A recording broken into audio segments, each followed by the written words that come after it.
Private നഴ്സുമാരുടെ അതിജീവന സമരവും church ആക്ടിന്റെ അനിവാര്യതയും.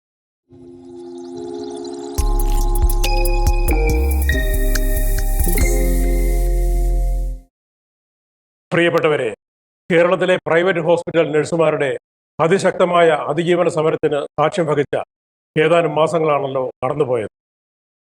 അതുപോലെ തന്നെ ആ സമരത്തെ ശ്വാസം പൊട്ടിച്ചു കൊല്ലാൻ കഴിഞ്ഞ 15 വർഷമായി ശ്രമിച്ചുകൊണ്ടിരിക്കുന്ന ക്രൈസ്തവ മാനേജ്മെന്റുകളുടെയും ബിഷപ്പുമാരുടെയും അധികാരമുഷ്കിനും നാം സാക്ഷ്യം വഹിക്കുകയുണ്ടായി.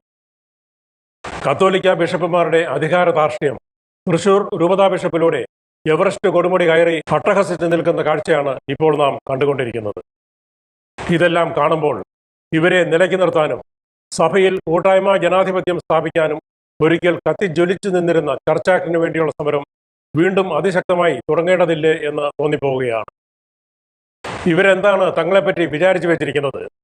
തങ്ങൾ റോമൻ സാമ്രാജ്യത്തിന്റെ സാമന്ത രാജാക്കന്മാരെന്നോ, ഇന്ത്യൻ ഭരണഘടനയ്ക്ക് മുകളിൽ വത്തിക്കാൻ മതനിയമത്തിന്റെ വിദേശക്കൊടി പാറിക്കാമെന്നോ, കത്തോലിക്ക ഹോസ്പിറ്റലുകളുടെ നിർമ്മാണത്തിനായി 1 രൂപ പോലും മുടക്കാത്ത മെത്രാന്മാരും മെത്രാൻ കൽപ്പിത ട്രസ്റ്റുകളും ദൈവത്തിന്റെയും യേശുവിന്റെയും സഭയുടെയും പേരും പറഞ്ഞ് അവയുടെ ഉടമസ്ഥതയും ഭരണവും കൈയാളുന്ന അതിക്രമം എക്കാലവും തിരിച്ചറിയപ്പെടാതെ പോകും എന്നിവർ കരുതുന്നു. ഇന്ത്യയിലെ ക്രൈസ്തവരുടെ പൊതുസ്വത്തുക്കളും സ്ഥാപനങ്ങളും ഭരിക്കേണ്ടത് മറ്റു മതസ്ഥരുടേതുപോലെ Indian നിയമമനുസരിച്ചാണെന്ന് അറിയാമായിരുന്നിട്ടും justice VR Krishna Iyer അധ്യക്ഷനായിരുന്ന നിയമപരിഷ്കരണ commission അതിനാവശ്യമായ നിയമം ക്രോഡീകരിച്ച് പ്രാബല്യത്തിലാക്കാൻ ശുപാർശ ചെയ്ത് നൽകിയിട്ടും മെത്രാന്മാരെ പേടിച്ച് അത് നടപ്പാക്കാതിരുന്ന ഭരണാധികാരികളുടെ രാഷ്ട്രീയ ഭീരുത്വം ഇനിയും തുടരുമെന്നവർ വിചാരിക്കുന്നുവോ? ഇല്ല. ക്രൈസ്തവ മാനേജ്മെന്റ് ഹോസ്പിറ്റലുകളിൽ ജോലി ചെയ്യുന്നവരിലേറെയും കേരളത്തിലെ സാധാരണ ക്രൈസ്തവ കുടുംബങ്ങളിൽ നിന്നുള്ളവരാണ് എന്നറിഞ്ഞിരുന്നിട്ടും അവരെ നിർദ്ദയം ചൂഷണം ചെയ്യാൻ യാതൊരു മനസാക്ഷിത്വമില്ലാത്ത ഈ മെത്രാന്മാരെയും അവരുടെ വ്യാജ ട്രസ്റ്റുകളെയും സഹിക്കുവാൻ അവരുടെ മാതാപിതാക്കൾ അടങ്ങുന്ന കേരള ക്രൈസ്തവ സമൂഹം ഇനിയും തയ്യാറാവുകയില്ല തന്നെ.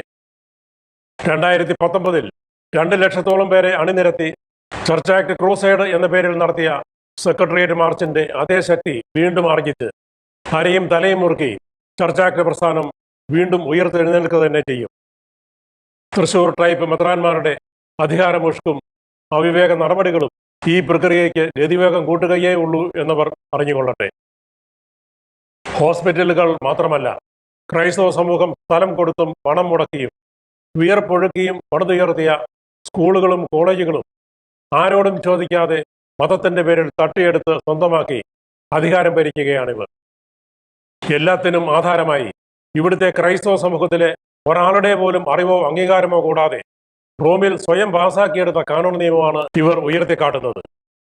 അതിന്റെ അടിസ്ഥാനത്തിൽ മെത്രാന്മാർ വിവിധ കോടതികളിൽ നൽകിയിട്ടുള്ള സത്യവാങ്മൂലങ്ങളിൽ പറഞ്ഞിരിക്കുന്നത് അൽമായർക്ക് സഭവക സ്വത്തുക്കളിലോ സ്ഥാപനങ്ങളിലോ യാതൊരുവിധ നിയന്ത്രണമോ അവകാശാധികാരങ്ങളോ ഇല്ല എന്നും അവയുടെയെല്ലാം ഭൗതിക ഉടമ റോമിലെ പോപ്പ് അവറുകളാണ് എന്നും പോപ്പിന്റെ സർവ്വ അധികാരങ്ങളും പോപ്പിന്റെ പ്രതിനിധികളായ ഇവിടുത്തെ അതാത് രൂപതാ മെത്രാന്മാർക്ക് ഡെലിഗേറ്റ് ചെയ്തിരിക്കുകയാണ് എന്നുമാണ്. എന്തൊരു അസംബന്ധമാണിത് എന്നോർത്ത് നോക്കൂ. ഒരു പരമാധികാര രാഷ്ട്രമായ ഇന്ത്യയിലെ ക്രൈസ്തവരുടെ ഇവിടുത്തെ സഭാ സ്വത്തുക്കൾ മറ്റൊരു പരമാധികാര രാഷ്ട്രമായ വത്തിക്കാന്റെ ഭരണാധികാരിയായ പോപ്പിന്റെ വകയാണത്രേ. കാനോൺ നിയമം എന്ന ഈ റോമൻ മനുസ്മൃതി പ്രകാരം ഓരോ ബിഷപ്പും ഓരോ രാജാവാണ്. സ്വയം നിയമം നിർമ്മിക്കുന്നതിനും അവ നടപ്പാക്കുന്നതിനും സ്വന്തം നിലയിൽ വ്യാഖ്യാനിക്കുന്നതിനും പരമാധികാരമുള്ള രാജാവ്. യേശുവിരുദ്ധമായ ഇത്തരം സ്വേച്ഛാധിപത്യ വാഴ്ച അനുവദിക്കുന്ന വിദേശ കാനോൺ നിയമത്തിന്റെ ബലത്തിലാണ് ഇവർ ഇവിടുത്തെ വിദ്യാഭ്യാസ സ്ഥാപനങ്ങളും ഹോസ്പിറ്റലുകളും പള്ളികളും തങ്ങളുടേതാക്കി അധികാരമുഷ്ക് കാണിക്കുന്നത് എന്നോർക്കുക. ഈ മുഷ്കിന് ശമനം വരാത്തത് കൊണ്ടാണ് സഭയെ ഒരു കൂട്ടായ്മ ജനാധിപത്യ ക്രമത്തിലേക്ക് നയിക്കാൻ ഉദ്ദേശിച്ച് ഫ്രാൻസിസ് മാർപ്പാപ്പ 2024 പ്രഖ്യാപിച്ച സിനറൽ മാർഗരേഖയെക്കുറിച്ച് 2 വർഷം കടന്നുപോയിട്ടും ഒരക്ഷരം പോലും ഇവർ ഉരിയാടാത്തത്. സഭയിലെ എല്ലാ വിഭാഗങ്ങളെയും ശ്രവിക്കാൻ, തമ്മിൽ ആശയവിനിമയം നടത്താൻ, കൂട്ടായി ആലോചിച്ച് തീരുമാനങ്ങൾ എടുക്കാൻ, കൂട്ടായ ഉത്തരവാദിത്വത്തിൽ സഭാകാര്യങ്ങൾ നടത്താൻ, ഒരുമിച്ച് സഞ്ചരിക്കാൻ ഒക്കെ അവരിലെ രാജകീയ ഭാവം അവരെ അനുവദിക്കുന്നില്ല എന്ന് ചുരുക്കം. ഈ സാഹചര്യത്തിൽ ചർച്ച് ആക്ട് എന്ന മരുന്ന് തന്നെയാണ് ആദ്യമായി ആവശ്യമായിരിക്കുന്നത്. ചർച്ച് ആക്ട് നടപ്പായാൽ അങ്ങനെ സഭയുടെ ഭൗതിക കാര്യങ്ങളുടെ നടത്തിപ്പ് വിശ്വാസി സമൂഹത്തിന്റെ കൈകളിലേക്ക് നിയമപരമായി മാറ്റപ്പെട്ട് കഴിഞ്ഞാൽ അവർ ഒരുപക്ഷെ സിനറൽ സഭാ സമ്പ്രദായത്തിലേക്ക് മാറാൻ തയ്യാറായേക്കും. അതുകൊണ്ട് സിനറൽ സഭ എന്ന ലക്ഷ്യം നേടാൻ വേണ്ടി പോലും ആദ്യം ചർച്ച് ആക്ട് നടപ്പാക്കാനുള്ള പരിശ്രമങ്ങളിൽ ഏർപ്പെടേണ്ടി വന്നിരിക്കുകയാണ് വിശ്വാസി സമൂഹത്തിന്. കേരള സഭയുടെ പൂർവ്വ പാരമ്പര്യമായ മാർത്തോമായുടെ നിയമത്തെ അഥവാ ലോ ഓഫ് തോമസ് എന്ന പാരമ്പര്യത്തെ അടിസ്ഥാനമാക്കിയാണ് നിയമപരിഷ്കരണ കമ്മീഷൻ ചർച്ച് ആക്ട് എന്നറിയപ്പെടുന്ന the Kerala church properties and institutions trust ബില്ലിന് 2009 രൂപം കൊടുത്ത് കേരള ഗവൺമെന്റിന് സമർപ്പിച്ചത്. കേരള സഭയുടെ ഈ പൂർവ്വ പാരമ്പര്യത്തെ സഭാ ചരിത്രകാരന്മാരെല്ലാം അംഗീകരിച്ചിട്ടുള്ളതാണ്. ഇപ്പോഴത്തെ തൃശൂർ രൂപതാധ്യക്ഷൻ മാർ ആൻഡ്രോസ് താഴത്തിന്റെ ഡോക്ടറൽ തിസിസ് തന്നെ ലോ ഓഫ് തോമസ് എന്ന കേരള സഭയുടെ പൂർവ്വ പാരമ്പര്യത്തെക്കുറിച്ചായിരുന്നു. അതിൽ അദ്ദേഹം ഈ സഭയുടെ പാരമ്പര്യത്തെക്കുറിച്ച് ഇങ്ങനെ വിശദീകരിക്കുന്നു. സഭയുടെ ഭരണം നടത്തിയിരുന്നത് യോഗം എന്നറിയപ്പെട്ടിരുന്ന മാർത്തോമാ ക്രൈസ്തവരുടെ സംഘമായിരുന്നു. 3 തരം യോഗങ്ങളായിരുന്നു ഉണ്ടായിരുന്നത്: ഇടവക യോഗം, പ്രാദേശിക യോഗം, മഹായോഗം. നിർദ്ദിഷ്ട ട്രസ്റ്റ് ബിൽ വിഭാവനം ചെയ്തിരിക്കുന്നതും ഇതേ മാതൃകയിൽ 3 തലങ്ങളുള്ള യോഗ സമ്പ്രദായമാണ് എന്ന് അത് പഠിക്കുന്ന ആർക്കും മനസ്സിലാക്കാൻ കഴിയും. അതുപോലെ തന്നെ ഒരു കാലത്ത് സീറോ മലബാർ സഭയുടെ അധികായനായിരുന്ന മാർ ജോസഫ് പൗലോസിലും മാർത്തോമായുടെ നിയമത്തെക്കുറിച്ച് വാചാലമായി എഴുതിയിട്ടുണ്ട്. അദ്ദേഹം പറഞ്ഞത് ഇങ്ങനെയാണ്: കേരള ക്രൈസ്തവരുടെ പ്രത്യേകമായ ദൈവശാസ്ത്ര പൈതൃകത്തിന്റെ ആകത്തുക മാർത്തോമായുടെ നിയമം എന്ന പദസമുച്ചയത്തിൽ അടങ്ങിയിരിക്കുന്നു. അവരുടെ സഭാ ജീവിത ശൈലിയിൽ പ്രത്യേകം പ്രകടമാകുന്ന മുഴുവൻ ക്രൈസ്തവ പൈതൃകവും അതിൽ അന്തർലീനമാണ്. ഒരു ജീവിക്കുന്ന ദൈവശാസ്ത്രത്തിന്റെ ചലനാത്മകമായ ആവിഷ്കാരമാണ് മാർത്തോമായുടെ മാർഗം. മാർത്തോമായുടെ നിയമത്തിന്റെ എടുത്തു പറയേണ്ട പ്രത്യേകത അത് പൂർണ്ണമായും ക്രൈസ്തവമായിരുന്നു എന്നതാണ്. എന്നാൽ ഇങ്ങനെയെല്ലാം എഴുതുകയും പറയുകയും ചെയ്ത ഈ 2 മെത്രാന്മാർ മാത്രമല്ല, സീറോ മലബാർ സഭയിലെ എല്ലാ മെത്രാന്മാരും യേശുവിനെ ഒറ്റിക്കൊടുത്ത യൂദാസിനെ പോലെ മാർത്തോമായുടെ നിയമം എന്ന നസ്രാണി പൈതൃകത്തെ പിന്നീട് ഒറ്റിക്കൊടുക്കുകയാണ് ഉണ്ടായത്. അവർ കോടതികളിൽ നൽകിയതായി മുമ്പ് ഉദ്ധരിച്ച ഭാഗത്തിലെ ആദ്യ വാചകങ്ങൾ ഇത് തെളിയിക്കുന്നുണ്ട്. 1998 OS നമ്പർ 184 എന്ന കോഴിക്കോട് സബ് കോടതിയിലെ കേസിൽ അന്നത്തെ മേജർ ആർച്ച് ബിഷപ്പ് മാർ വർക്കിവിധേയത്തിൽ എല്ലാ മെത്രാന്മാരെയും പ്രതിനിധീകരിച്ച് ഒപ്പിട്ട് കൊടുത്ത സത്യവാങ്മൂലത്തിൽ ഇങ്ങനെ പറഞ്ഞിരിക്കുന്നു: സീറോ മലബാർ സഭ ക്രിസ്തുവിന്റെ 12 ശിഷ്യന്മാരിൽ ഒരാളായ മാർത്തോമാ സ്ലീഹായാൽ സ്ഥാപിതമായതല്ല, ബർത്തലോമിയായാൽ സ്ഥാപിതമായതാണ്. മാർത്തോമായുടെ നിയമം അനുസരിച്ചല്ല ഈ സഭയുടെ പഠനം നടത്തിപ്പോന്നിട്ടുള്ളത്. അതായത് മാർത്തോമായുടെ നിയമത്തെ നിരാകരിക്കാൻ മാർത്തോമായെ തന്നെ തള്ളിപ്പറഞ്ഞു നമ്മുടെ മെത്രാന്മാർ. അതിനു മുമ്പ് നടന്ന അതിരമ്പഴ പള്ളിക്കേസിലും എടത്തുവ പള്ളിക്കേസിലും മാർത്തോമായുടെ നിയമം എന്നൊരു നിയമമില്ല എന്ന് മാർ ജോസഫ് പൗലോസിലും സത്യവാങ്മൂലം നൽകിയിരുന്നു. അങ്ങനെ നമ്മുടെ എല്ലാ മെത്രാന്മാരും കേരള നസ്രാണി പൈതൃകത്തെയും മാർത്തോമാ പാരമ്പര്യത്തെയും തോമാ സ്ലീഹായെ തന്നെയും ഒറ്റിക്കൊടുത്ത് ഈ സഭയിലെ യൂദാസുമാരാവുകയായിരുന്നു. അങ്ങനെ അവർക്ക് ലഭിച്ച അധികാരത്തിന്റെ 30 വെള്ളിക്കാശാണ് പൗരസ്ത്യ കാനോൻ നിയമത്തിന്റെ രൂപത്തിൽ സീറോ മലബാർ സഭയിലെത്തി ഈ സഭയെ ശാപഗ്രസ്തമാക്കിയിരിക്കുന്നത്. യഥാർത്ഥത്തിൽ ഇതിൽ നിന്നുള്ള ശാപമോക്ഷമാണ് ചർച്ച് ആക്ട്. അത് ഈ സഭയുടെ പാരമ്പര്യമായ മാർത്തോമായുടെ നിയമത്തെ കാലാനുസൃതമായ ചെറിയ ഭേദഗതികളോടെ പുനരവതരിപ്പിക്കുകയാണ് ചെയ്യുന്നത്. എന്നാൽ ചർച്ച് ആക്ടിനെ താറടിക്കാൻ പ്രചണ്ഡമായ പ്രചാരണങ്ങളാണ് സീറോ മലബാർ സഭാ നേതൃത്വം അഴിച്ചുവിട്ടത്. ഉദാഹരണത്തിന്, ക്രൈസ്തവരെ തകർക്കാൻ ചർച്ച് ബിൽ എന്ന വലിയ തലക്കെട്ടോടെ തൃശൂർ അതിരൂപത മുഖപത്രമായ കത്തോലിക്ക സഭയുടെ 2017 മെയ്യിലക്കം ഒരു ചർച്ച് ആക്ട് വിരുദ്ധ സ്പെഷ്യൽ ഇറക്കുകയുണ്ടായി. ഇരിങ്ങാലക്കുട രൂപതയുടെ കേരള സഭ എന്ന പേരിലുള്ള മുഖപത്രത്തിന്റെ മെയ്ലക്കവും സമാനമായൊരു ചർച്ച് ആക്ട് വിരുദ്ധ സ്പെഷ്യൽ ആയിരുന്നു. ഇവയിലെ റിപ്പോർട്ടുകളിലൂടെയും എഡിറ്റോറിയലുകളിലൂടെയും തൃശൂർ ആർച്ച് ബിഷപ്പിന്റെയും ഇരിങ്ങാലക്കുട ബിഷപ്പിന്റെയും ബിഷപ്പ് സൂസാഭാഗ്യത്തിന്റെയും ഒക്കെ സമരാഹ്വാനങ്ങളോടെ അന്ന് കടന്നുപോയപ്പോൾ ഒരു ഉളുപ്പുമില്ലാതെ കള്ളം പറയാനും കാര്യങ്ങളെ വളച്ചൊടിച്ച് അവതരിപ്പിക്കാനുമുള്ള ഇവരുടെ കഴിവ് കണ്ട് അന്ന് വല്ലാതെ അത്ഭുതപ്പെട്ടതോർക്കുന്നു. ഉദാഹരണത്തിന്, കേരളത്തിലെ ക്രൈസ്തവ സഭകളുടെ മുഴുവൻ സ്വത്തുക്കളും പിടിച്ചെടുത്ത് ട്രസ്റ്റ് രൂപീകരിക്കുകയും അതിന്റെ നടത്തിപ്പ് ഇടവക അംഗങ്ങളിൽ നിന്ന് എടുത്തു കളഞ്ഞ് രാഷ്ട്രീയ പാർട്ടികളെ ഏൽപ്പിക്കുകയും ചെയ്യുക, മഠം, സെമിനാരി, സഭയുടെ ആശുപത്രികൾ തുടങ്ങിയ സഭാ സ്ഥാപനങ്ങളെ രാഷ്ട്രീയക്കാരുടെ കൈകളിൽ ഒതുക്കുക, ക്രൈസ്തവരെ കേരളത്തിൽ നിന്ന് പുറത്തു ചാടിക്കുക, ക്രൈസ്തവരെ തിരഞ്ഞു പിടിച്ച് തകർക്കുക എന്നീ ലക്ഷ്യങ്ങളാണ് ചർച്ച് ആക്ടിന് പിന്നിലുള്ളതെന്ന് തട്ടിവിട്ടിരിക്കുകയാണ് ഈ ആധികാരിക രൂപതാ പ്രസിദ്ധീകരണങ്ങൾ. ഇടവക മുതൽ സഭയുടെ സർവ്വതലങ്ങളിലും രാഷ്ട്രീയ പാർട്ടികളുടെ പ്രതിനിധികൾ ഉൾപ്പെടുന്ന കമ്മിറ്റികൾക്കായിരിക്കും ഭരണപരമായ അവകാശം എന്ന പച്ചക്കള്ളവും ഇതിൽ എഴുതി വച്ചിരുന്നു. സഭയുടെ ഭൗതിക കാര്യങ്ങൾ സർക്കാർ നിയമിക്കുന്ന കമ്മീഷണറാണ് നിർവഹിക്കുക.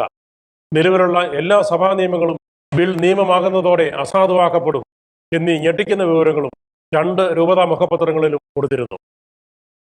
വാസ്തവത്തിൽ നിർദ്ദിഷ്ട ചർച്ച് ആക്ട് പ്രകാരമുള്ള സഭാഭരണ സമ്പ്രദായം താഴെ പറയുന്ന വിധത്തിലാണ്. 1. ഓരോ ഇടവകയിലെയും 18 വയസ്സിന് മേലുള്ള എല്ലാ സ്ത്രീ പുരുഷന്മാരും ഇടവക ട്രസ്റ്റ് അസംബ്ലി അഥവാ ഇടവക പൊതുയോഗ അംഗങ്ങളായിരിക്കും.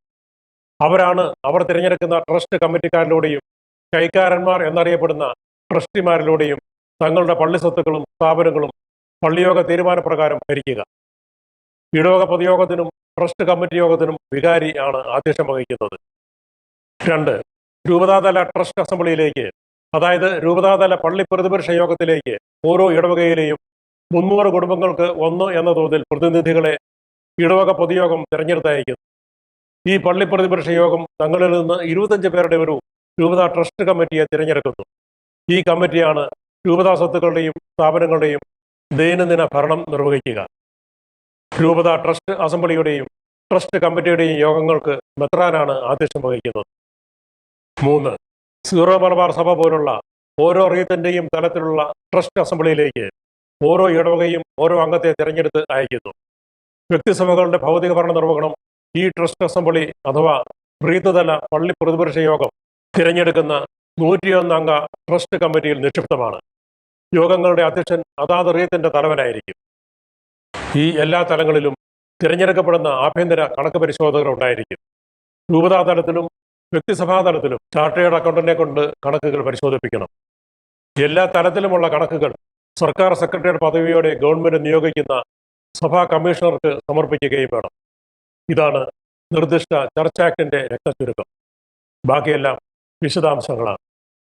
ഇവിടെ എവിടെയാണ് സ്വത്ത് നടത്തിപ്പ് ഇടവാംഗങ്ങളിൽ നിന്ന് എടുത്തു കളഞ്ഞ് അത് രാഷ്ട്രീയക്കാരെ ഏൽപ്പിക്കുകയെന്ന ലക്ഷ്യമുള്ളത്? ഈ ബില്ലിന്റെ അടിസ്ഥാനത്തിൽ മഠവും സെമിനാരികളും സഭാ സ്ഥാപനങ്ങളും എങ്ങനെയാണ് രാഷ്ട്രീയക്കാർ കയ്യിലൊതുക്കുക? ഇതിലൂടെ എങ്ങനെ ക്രൈസ്തവരെ തിരഞ്ഞുപിടിച്ച് തകർക്കാനും കേരളത്തിൽ നിന്ന് പുറത്താക്കാനും കഴിയും? ഇടവക തലം മുതൽ അതാത് സഭയുടെ കേന്ദ്ര തലം വരെ ഇടവകകളിൽ നിന്നുള്ള പ്രതിനിധികളുടെ കമ്മിറ്റികൾ വികാരിയുടെയും മെത്രാന്റെയും ഓരോ സഭയുടെയും തലവന്റെയും അധ്യക്ഷതയിൽ യോഗം ചേർന്ന് നടത്തുന്ന ഭരണ സംവിധാനത്തിൽ എങ്ങനെയാണ് ഗവൺമെന്റ് നിയോഗിക്കുന്ന സഭാ കമ്മീഷണർക്ക് ഏകാധിപത്യ ഭരണം നടത്താൻ കഴിയുന്നത്? സഭയുടെ ആധ്യാത്മിക കാര്യങ്ങളിൽ ഇടപെടുന്നില്ല എന്ന് ബില്ലിൽ പ്രത്യേകം വ്യക്തമാക്കിയിട്ടുണ്ട്. ആ നിലയ്ക്ക് എല്ലാ സഭാ നിയമങ്ങളും ബിൽ നിയമമാക്കുന്നതോടെ അസാധുവാക്കപ്പെടുന്നത് എങ്ങനെയാണ്? വിശ്വാസി സമൂഹത്തിൽ ഭയാശങ്കകൾ വിതയ്ക്കുന്നതിനും അവരെ വികാരം കൊള്ളിക്കുന്നതിനും ഒരു പരിധിയൊക്കെ വേണ്ടേ എന്ന് ആരും ചോദിച്ചു പോകും. വാസ്തവത്തിൽ ഇവർ പറയുന്നതിന് നേരെ മറിച്ചാണ് കാര്യങ്ങൾ.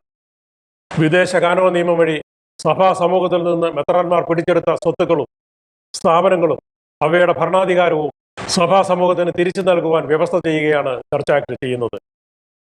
സഭയുടെ സാമ്പത്തികാധികാരം കൈയാളുന്ന മെത്രാൻ വികാരി അധികാര സംവിധാനം മാറ്റി സഭാസമ്പത്തിന്റെയും സ്ഥാപനങ്ങളുടെയും യഥാർത്ഥ ഉടമകളായ വിശ്വാസി സമൂഹത്തിന് തന്നെ അവയുടെ ഭരണാവകാശം പുനഃസ്ഥാപിച്ചു നൽകുകയാണ് നിർദ്ദിഷ്ട ചർച്ച് ബിൽ ചെയ്യുന്നത്. കേരള സഭയിൽ ചർച്ച് ആക്ട് നടപ്പാക്കാൻ കഴിഞ്ഞാൽ മെത്രാന്മാരുടെയും വികാരിമാരുടെയും ഏകപക്ഷീയമായ അധികാര പിടിവാശികൾക്കൊന്നും നിലനിൽപ്പില്ലാതാവുകയും സഭാ സ്ഥാപനങ്ങളെല്ലാം അതാത് തലങ്ങളിൽ സ്ഥാപിതമാകുന്ന മനുഷ്യമുഖമുള്ള സഭാ ട്രസ്റ്റുകളുടെ ഭരണത്തിന് കീഴിലാവുകയും ചെയ്യും. എന്ന് മാത്രമല്ല, സഭാധികാരികളെന്ന് ഇന്നറിയപ്പെടുന്നവരെല്ലാം അവരിൽ അർപ്പിതമായിരിക്കുന്ന ആധ്യാത്മിക ശുശ്രൂഷ മേഖലയിലേക്ക് ആനയിക്കപ്പെടാനും അത് ഇടയാക്കും. കൂടാതെ അവർ സ്വയം അടച്ചിട്ടിരിക്കുന്ന സിനറൽ മാർഗത്തിലേക്കുള്ള വഴി തുറക്കൽ കൂടിയായിരിക്കും അത്. പ്രിയപ്പെട്ടവരെ, ഞാൻ നിർത്തുകയാണ്. പ്രൈവറ്റ് നഴ്സുമാരുടെ ന്യായമായ ആവശ്യങ്ങൾക്കെതിരെ മുതലാളി ചമയാനും സഭാ സമൂഹത്തിന്റെ സ്വത്തുക്കളും സ്ഥാപനങ്ങളും പിടിച്ചെടുത്ത് ഉടമ ചമയാനും ആധ്യാത്മിക ശുശ്രൂഷകരായിരിക്കേണ്ടവരെ അനുവദിക്കുന്ന നിലവിലെ സഭാവ്യവസ്ഥിതി തീർച്ചയായും മാറ്റേണ്ടതുണ്ട്. അതിന് ചർച്ച് ആക്ട് നടപ്പാക്കണം എന്നാവശ്യപ്പെട്ടുള്ള ശക്തമായ നീക്കങ്ങൾ സഭാ സമൂഹത്തിൽ നിന്നും സ്വതന്ത്ര സഭാ പ്രസ്ഥാനങ്ങളിൽ നിന്നും വീണ്ടും ഉയർന്നു വരേണ്ടിയിരിക്കുന്നു.